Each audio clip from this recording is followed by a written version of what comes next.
Veerwani, did the budget have anything for the real estate sector, especially from the REITs perspective? From a REITs perspective, it's been, I think, a little much more, it's a bit of improvement, but of course we were looking at some more concessions, but I think in the scheme of things which are there today, the government has done a good job.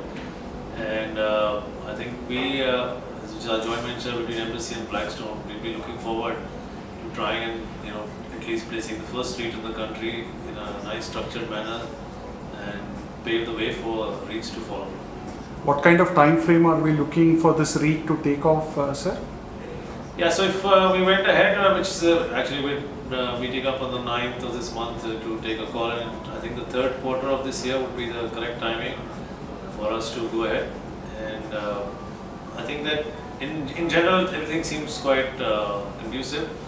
We're still studying all the fine print, and I'm sure the government will be more than happy to accommodate some of the few changes if it's required, because they seem to be very keen on having the REITs take off in India. For Embassy, what are the plans for the next year or so in terms of development, both on the commercial and residential front? On the commercial sector, because as a company we are more based between Bangalore and Pune, and both these cities seem to have a large demand in terms of the commercial sector.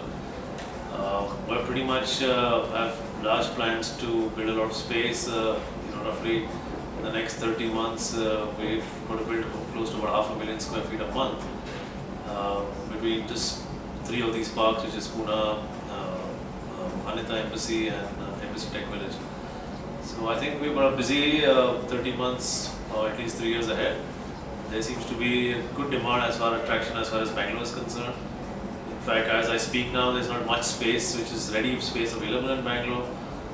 Most of our parks are over 98% in occupancy.